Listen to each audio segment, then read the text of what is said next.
Hi guys, welcome back to my channel. ఈ వీడియోలో మనం బిగ్ బాస్ సీజన్ 10 గురించి మాట్లాడుకుందాం. బిగ్ బాస్ టీం వాళ్ళు ఏ సెలబ్రిటీలని కాంటాక్ట్ అయ్యారు, అయిన వాళ్ళలో ఎవరు వచ్చే ఛాన్స్ ఉంది అనేది మాట్లాడుకుందాం. అండ్ ఇంకా సెలబ్రిటీలని ఇంకా వీళ్ళు కాంటాక్ట్ అవ్వాల్సింది ఉంది. సో వాళ్ళల్లో ఎవరిని అయ్యే ఛాన్స్ ఉంది, వాళ్ళల్లో ఎవరు వచ్చే ఛాన్స్ ఉంది అనేది మాట్లాడుకుందాం. అండ్ ఇంకోటి వచ్చేసరికి బస్ హోస్ట్ ఎవరనేది ఈ వీడియోలో మనం మాట్లాడుకుందాం. సో ఈ మూడు విషయాల గురించి ఈ వీడియో ఉంటుంది.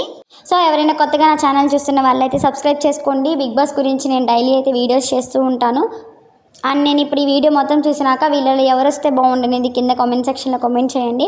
అండ్ మనమైతే ఇప్పుడు వీడియోలోకి వెళ్ళిపోతాం. సో నేను వచ్చేసరికి వాళ్ళ ఫొటోస్ వేస్తూ వాళ్ళ గురించి అయితే నేను చెప్తా వస్తాను. ఎవరినైతే బిగ్ బాస్ టీమ్ అప్రోచ్ అయ్యారు అనేసి, ఎవరిని అప్రోచ్ అయితే బాగుండేది అనేది అవన్నీ వాళ్ళ ఫొటోస్ అయితే వేసి నేనైతే చెప్తాను. సో ఫస్ట్ వచ్చేసరికి సుహాసిని.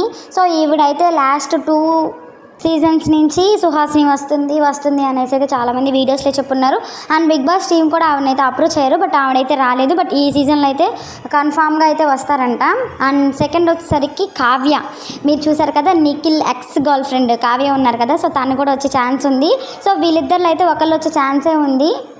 సుహాసిని లేదా కావ్యన, వీళ్ళిద్దరిలో ఒకళ్ళే వస్తారు. సో తర్వాత పల్లవి గౌడ. సో ఈవిడ వచ్చేసరికి మనకి కుక్కు విత్ ఛాతిరత్నాలు సండే ఎపిసోడ్లో ఉన్నారు కదా కుక్కు. సో తనైతే అప్రోచ్ అయ్యారంట. సో తను వచ్చేది కూడా 99% అయితే తను కూడా వస్తుంది. తర్వాత వచ్చేసరికి మ్యాట్ ఫర్ ఈచ్ అదర్ షోలో అంజలి ఉన్నారు కదా, సో తనని కూడా అప్రోచ్ అయ్యారంట. సో తను వచ్చే ఛాన్స్ కూడా ఉంది. సో తను వస్తే తన గేమ్స్ అయితే చాలా అంటే చాలా బాగా ఆడుతుంది, చాలా టఫ్ ఫైట్ కూడా ఇస్తుంది, తను కూడా వస్తుంది. అండ్ ఆ తర్వాత కడలి సత్యనారాయణ. సో ఈవిడ అయితే నాకు అంత ఐడియా లేదు, బట్ ఒక మీమ్ ఉంటుంది కదా, ఆడపిల్లకి సొంత ఇల్లే లేదు అన్న దాంతో బాగా ట్రోల్ అయ్యారు కదా. సో ఆవిడైతే వచ్చే ఛాన్స్ అయితే ఉందంట, ఆవిడనైతే అప్రోచ్ అయ్యారంట. సో ఇప్పటి వరకు అయితే నేను అమ్మాయిల్లో ఎవరెవరు వస్తారని మీకు చెప్పాను కదా. సో లాస్ట్ సీజన్ 9లో మనకి తనుజ విన్ అవుతుందని చాలామంది అనుకున్నారు. 99% తనుజని విన్ అవుతుంది. అండ్ వీళ్ళిద్దరికి ఈక్వల్గా ఓట్స్ ఉన్నాయి, కళ్యాణ్కి తనుజకి అని అయితే అనుకున్నారు. బట్ కొంచెం వీళ్ళకి చాలా తక్కువ డిఫరెన్స్తోనే కళ్యాణ్ అయితే విన్ అయ్యాడు. సో అందరూ అనుకున్నారు ఈసారి లేడీ విన్నర్ అనేసి. బట్ కానీ కళ్యాణ్ అయితే విన్ అయ్యాడు కదా. కానీ తనుజ అయితే ఏం తక్కువ కాదు. సో విన్నర్కి ఏ మెటీరియల్స్ అయితే ఉండాలో అవన్నీ అయితే తనుజలో ఉన్నాయి. సో తను 100% అయితే తను బిగ్ బాస్లో అయితే పెట్టింది. ఈసారి వచ్చే వాళ్ళల్లో అయినా బిగ్ బాస్ సీజన్ 10లో అమ్మాయిలు విన్ అవ్వాలని అయితే నేను కోరుకుంటున్నాను. ఇప్పుడు వచ్చే వాళ్ళు కూడా చాలా స్ట్రాంగ్గా ఉన్న వాళ్ళనే బిగ్ బాస్ టీం అయితే తీసుకొస్తుంది. ఇప్పుడు తీసుకొచ్చే సెలబ్రిటీస్ కూడా చాలా గట్టిగా మాట్లాడే వాళ్ళని అండ్ వాళ్ళకి ఫ్యాన్స్ ఫాలోయింగ్ బాగా ఉన్న వాళ్ళని తీసుకొచ్చే ఛాన్స్ అయితే ఉంటుంది. ఇప్పుడు అబ్బాయిల్లో ఎవరిని కాంటాక్ట్ అయ్యారని మాట్లాడుకుందాం. సో ఫస్ట్ వచ్చేసరికి ప్రభాకర్ గారు ఉన్నారు కదా, సో వాళ్ళ సన్ అయితే కాంటాక్ట్ అయ్యారంట. సో అందరూ అతన్ని యాటిట్యూడ్ స్టార్ అనేసి కొన్ని ఇంటర్వ్యూల్లో ఆయన మాట్లాడడం కానీ, సో ఆయన చేసిన కొన్ని ఇష్యూస్ ఉన్నాయి కదా, సో దానివల్ల అందరూ అయితే ఆయన్ని యాటిట్యూడ్ స్టార్ అనేసి అందరూ అయితే అలా అంటూ ఉంటారు. అతన్ని అయితే కాంటాక్ట్ అయ్యారంట, అతను వచ్చే ఛాన్స్ కూడా ఉంది. నెక్స్ట్ వచ్చేసరికి Nookaraj. Made for each other షోలో మనం ఆల్రెడీ నూకరాజ్ని చూసాం కదా. సో ఇతను అయితే కమీడియన్ కేటగిరీలో తీసుకునే ఛాన్స్ అయితే ఉంది. సో ఈయన్ని కూడా అప్రోచ్ అయ్యారంట. 99% ఇతను వచ్చే ఛాన్స్ కూడా ఉంది. నెక్స్ట్ వచ్చేసరికి ఎక్స్ప్రెస్ హరి. సో ఈయన స్టార్ మాల షోస్కి రైటర్గా రాస్తాడు అండ్ బిగ్ బాస్కి కూడా సాటర్డే ఎపిసోడ్లో రైటర్స్గా రాస్తాడు. సో అతనైతే లాస్ట్ 2 సీజన్స్ నుంచి నేను వెళ్తాను అని అయితే అంటున్నాడంట. బట్ అతను వెళ్తే రైటర్గా ఇంకెవరు లేరు కదా. సో ఇప్పుడు హరి స్టార్ మాల కొన్ని షోస్కి అయితే రైటర్గా రాస్తున్నాడు అండ్ బిగ్ బాస్కి కూడా తినే రాస్తాడు. సో తిని వెళ్ళిపోతే ఇబ్బంది అవుతుంది అయితే తిని తీసుకోలేదు. బట్ ఈ సీజన్లో అయితే తను గట్టిగా అంటున్నాడు నేను రావాల్సిందే బిగ్ బాస్కి అనేసి. ఈ సీజన్లో అయితే హరిని తీసుకునే ఛాన్స్ అయితే ఉంది. అండ్ ఇంకొకళ్ళు వచ్చేసరికి రాకేష్. సో ఈ ఎక్స్ప్రెస్ హరి కానీ రాకేష్ వీళ్ళిద్దరిలో ఒకళ్ళు వచ్చే ఛాన్స్ ఉంది. హరి వస్తారు, రాకేష్ వస్తారు. సో రాకేష్ గారిని కూడా అప్రోచ్ అయ్యారంట. సో ఆయనకి కూడా బిగ్ బాస్కి రావాలని ఉంది. ఎక్స్ప్రెస్ హరి కానీ రాకేష్ కానీ వీళ్ళిద్దరిలో ఒకళ్ళు వచ్చే ఛాన్స్ అయితే ఉంది.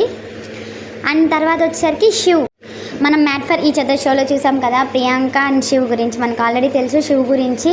సో ఇతన్ని కూడా కాంటాక్ట్ అయ్యారంట. సో ఇతను వచ్చే ఛాన్స్ అయితే 99% అయితే ఇతను కూడా కంపల్సరీగా వస్తాడు. మనం మ్యాట్ ఫర్ ఈచ్ అదర్ షోలో చూసాము, వీళ్ళు టాస్క్ చూస్తే ఎంత బాగా ఆడతాడు శివ్ అనేది. తిని 100% అయితే తినిస్తాడు.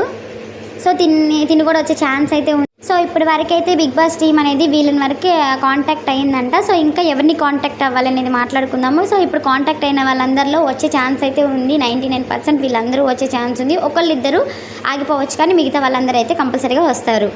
సో ఇప్పటి వరకు అయితే నేను ఒక 10 మెంబర్స్ నేమ్స్ అయితే చెప్పాను కదా. సో నాకు తెలిసినంత వరకు, నాకు వచ్చిన అప్డేట్ వరకు వీళ్ళనైతే కాంటాక్ట్ అయ్యారు. సో వీళ్ళు వచ్చే ఛాన్స్ అయితే ఉంది అని అయితే నాకు అప్డేట్ వచ్చింది. అండ్ ఎవరు వస్తే బాగుండేది, ఇంకా ఎవరిని కాంటాక్ట్ అవుతారు అనేది మనం మాట్లాడుకుందాం. సో వీళ్ళని అప్రోచ్ అయ్యే ఛాన్స్ ఉంది అని అయితే బయట అనుకుంటున్నారు కదా. సో వాళ్ళు ఎవరంటే నందు స్వాల్ నందన గారు. ఇప్పుడైతే ఆవిడ కాంట్రవర్సీలో ఉన్నారు. యూకే వీసాస్ గురించి కొంత స్కామ్ అయితే జరిగింది కదా. సో దాని ఇష్యూలో ఉన్నారు కాబట్టి అందరూ అయితే ఆవిడ వచ్చే ఛాన్స్ ఉంది అని అయితే చెప్తున్నారు. కానీ ఆవిడ వచ్చే ఛాన్సెస్ అయితే చాలా తక్కువ ఉన్నాయి. 50% అయితే ఆవిడ రావచ్చు. ఎందుకంటే ఇప్పుడు ఆమె ఎంత నెగిటివిటీ ఫేస్ చేసింది కాబట్టి ఆవిడ ఏంటి అని ప్రూవ్ చేసుకోవడానికి వచ్చే ఛాన్సెస్ కూడా ఉన్నాయి. ఆ తర్వాత వచ్చేసరికి మంగ్లీ గారు, సింగర్ మంగ్లీ ఉన్నారు కదా. సో ఆవిడని అప్రోచ్ అయినా ఆవిడ వచ్చే ఛాన్స్ అయితే ఉంది. సో ఆవిడది కూడా మనీ విషయంలో చాలా కాంట్రవర్సీ ఫేస్ చేశారు కదా. సో ఒక లాయర్కి ఈవిడికి చాలా ఇష్యూస్ కూడా నడిచాయి. ఆవిడని అప్రోచ్ అయితే ఆవిడ వచ్చే ఛాన్స్ కూడా ఉంది. ఇంకా తర్వాత కార్తీక్ దీపంలో కార్తీక్ ఉన్నారు కదా, అంటే నిరుపమ్ గారు. సో అతన్ని కాంటాక్ట్ అయితే అతను వచ్చే ఛాన్స్ ఉంది 50%. ఎందుకంటే మనకి ఇప్పుడు కార్తీక్ దీపం సీరియల్లో ఆల్రెడీ తను యాక్ట్ చేస్తున్నాడు కాబట్టి మేబీ రాకపోవచ్చు. బట్ తన కాంటాక్ట్ అయితే వచ్చే ఛాన్స్ అయితే ఉంది అనేసి కొన్ని ఇంటర్వ్యూస్లో అయితే తను చెప్పున్నాడు బిగ్ బాస్ గురించి. తర్వాత వచ్చేసి యాంకర్ ప్రత్యూష గారు. న్యూస్ యాంకర్స్ వచ్చి చాలా సీజన్స్ అయిపోతుంది అనుకుంటే ఈ మధ్య సీజన్స్లో ఎవరైతే న్యూస్ రిపోర్ట్స్ వచ్చే న్యూస్ యాంకర్స్ ఎవరైతే రాలేదు. ఈవిడ లాస్ట్ సీజన్లో వస్తారనేసి ఈవిడ పేరు బాగా వినిపించింది, బట్ రాలేదు. బట్ ఈ సీజన్లో అయితే ఆవిడ కాంటాక్ట్ అయితే వచ్చే ఛాన్స్ అయితే ఉందంట. ఆవిడ వస్తే బాగుంటుంది. న్యూస్ యాంకర్స్ వచ్చి సో వాళ్ళు ఎలాగే మాడతారు ఏంటి అవన్నీ మనం చూడొచ్చు కాబట్టి ఈవిడ వస్తే బాగుండు.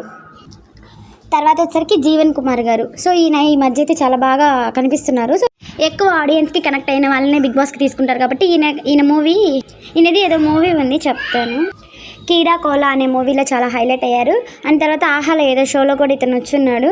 ఈయన్ని కాంటాక్ట్ అయితే ఈయన వచ్చే ఛాన్స్ కూడా ఉంది. ఆ తర్వాత అక్షకన్. సో ఈవిడ ఒక ఇంటర్వ్యూలో నన్ను బిగ్ బాస్కి అడిగారు అని అయితే చెప్పారు కదా. సో ఈవిడకైతే ఇంట్రెస్ట్ ఉంది. మనకి ప్రతి సీజన్లో ఒకళ్ళు డ్యాన్స్ మాస్టర్ని కానీ డ్యాన్స్ వచ్చిన వాళ్ళు బాగా వచ్చిన వాళ్ళు ఒకళ్ళు తీసుకుంటారు కదా. సో ఈ సీజన్లో అక్షకాన్ని కాంటాక్ట్ అయ్యే ఛాన్స్. సో ఈవిడ తరపు నుంచి అయితే 99% అయితే ఈవిడికి రావాలని ఇంట్రెస్ట్ ఉంది. బిగ్ బాస్ టీం ఆవిడని కాంటాక్ట్ అయితే ఆవిడ వచ్చే ఛాన్స్ కూడా ఉంది. అండ్ ఇంకొకళ్ళు డ్యాన్స్ మాస్టర్ పేరు అయితే వినిపిస్తుంది, పండు అని. సో రీసెంట్గా ఆయనకు ఒక యాక్సిడెంట్ అయ్యింది. సో 2 కాళ్ళు ఇంజూర్ అయితే అయ్యాయి కదా. అప్పటికి అంటే మనకి బిగ్ బాస్ స్టార్ట్ అయ్యే టైంకి ఆయనకి ఏమన్నా తగ్గితే ఆయన తీసుకునే ఛాన్స్ ఉంది. అది ఒక 50% ఉండొచ్చు. ఆయన అయితే రాకపోవచ్చు. ఇప్పుడు ఆయనకి ఎంత పెద్ద యాక్సిడెంట్ అయిందో మనం ఆల్రెడీ చూసాము, వీడియోస్లో చూస్తున్నాం కదా. బట్ కాకపోతే అందరూ పండు మాస్టర్ వస్తున్నారనేసి తమ్లైన్స్ వేసి వీడియోస్ అయితే చేస్తున్నారు. ఆయన అయితే ఒక 50% ఛాన్సెస్ ఉన్నాయి. అప్పటికి ఆయన రిక్వైరీ అయితేనే రాగలడు, లేదంటే లేదు. సో నేను ఆల్రెడీ ఫస్ట్ వాళ్ళు ఎవరిని కాంటాక్ట్ అయ్యారు అని అయితే చెప్పాను కదా. సో ఇప్పుడు వీళ్ళని కాంటాక్ట్ అయితే వీళ్ళు వచ్చే ఛాన్స్ ఉందనేసి చెప్పాను వీళ్ళని. సో ఇప్పుడు నేను చెప్పాను కదా వీళ్ళలో ఎవరు వస్తే బాగుంటుంది. సో వీళ్ళలో మీ ఫేవరెట్ ఎవరనేది కింద కామెంట్ సెక్షన్లో కామెంట్ చేయండి. అండ్ వీళ్ళు వస్తే బాగుంటుంది, వీళ్ళకేం మేము చూడాలి అనుకుంటున్నాము అన్న పేర్లు కూడా కింద కామెంట్ సెక్షన్లో కామెంట్ చేయండి. ఈసారి ఎవరైతే లేడీస్ వస్తారో వాళ్ళు చాలా స్ట్రాంగ్గా అయితే ఉంటారు. ఎందుకంటే లాస్ట్ సీజన్లో మనం చూసాము తనుజ అనేది టాప్ అసలు విన్నర్ అవ్వాల్సింది, సెకండ్ ప్లేస్లో. వాళ్ళందరూ చాలా స్ట్రాంగ్గా ఉంటారని అయితే నేను అనుకుంటున్నాను. గేమ్స్ కూడా చాలా బాగా ఆడతారు. వీళ్ళు తీసుకునే వాళ్ళు కూడా అలాంటి వాళ్ళని తీసుకుంటారు. అండ్ తర్వాత వచ్చేసరికి బజ్ హోస్ట్. సో ఇప్పుడు బజ్ హోస్ట్ గురించి కూడా డిస్కషన్స్ అయితే జరుగుతున్నాయి. సో మీరు ఎవరు వస్తే బాగుంటుంది అనుకుంటున్నారో కింద కామెంట్ సెక్షన్లో కామెంట్ చేయండి. సో మీరేమనుకుంటున్నారు? లాస్ట్ సీజన్లో ఎవరినైనా కళ్యాణ్ కానీ, రీతు, డెమోన్, ఇమోనియల్, సో వీళ్ళలో ఎవరినైనా బస్ హోస్ట్ పెడతారు అని అయితే మీరు అనుకుంటున్నారా? సో వీళ్ళు ఎవరైతే కాదు, శివాజీ గారు. సో శివాజీ గారిని తీసుకునే 99% అయితే శివాజీ గారినే తీసుకుంటారు. సో లాస్ట్ సీజన్లో చూసాం కదా ఆయన ఎలా హోస్ట్ చేస్తారనేసి, ఆయన తీసుకునే ఛాన్స్ ఉంది. బట్ అమౌంట్ అనేది కొంచెం తక్కువ ఇచ్చారంట. బట్ ఆయన అయినా వచ్చారు. బట్ ఈసారి మాత్రం ఆయన డిమాండ్ చేసినంత ఇస్తేనే వచ్చే ఛాన్స్ అయితే ఉంది. ఇంకా ఆయన రాకపోతే సీజన్ 9లో నుంచి ఎవరో ఒకరిని తీసుకునే ఛాన్స్ ఉంది. కానీ ఎక్కువ ఛాన్సెస్ అయితే శివాజీ గారిని తీసుకునే ఛాన్సే ఉంది. ఎందుకంటే లాస్ట్ సీజన్లో శివాజీ గారి కంటే గట్టిగా స్ట్రాంగ్గా మాట్లాడే వాళ్ళు ఎవ్వరు లేరు. అందుకే శివాజీ గారిని తీసుకునే ఛాన్సే ఉంది. సో ఈ వీడియో ఇంతే అండి. ఈ వీడియో కనుక మీకు నచ్చినట్టయితే లైక్ చేయండి. సో నేను బిగ్ బాస్ రివ్యూస్ అనేది ఈ సీజన్ నుంచి స్టార్ట్ చేశాను కాబట్టి ప్లీజ్ నాకు కొంచెం సపోర్ట్ చేయండి. అండ్ మీకు కనుక ఈ వీడియో నచ్చినట్టయితే లైక్ చేయండి, షేర్ చేయండి, సబ్స్క్రైబ్ చేసుకోండి. అగ్ని పరీక్ష సీజన్ 2 గురించి ఒక ఫుల్ వీడియో అయితే చేస్తాను. ఈ వీడియో కనుక మీకు నచ్చినట్టయితే నా ఛానల్ని సబ్స్క్రైబ్ చేసుకోండి. నెక్స్ట్ వీడియోలో మళ్ళీ కలుద్దాం.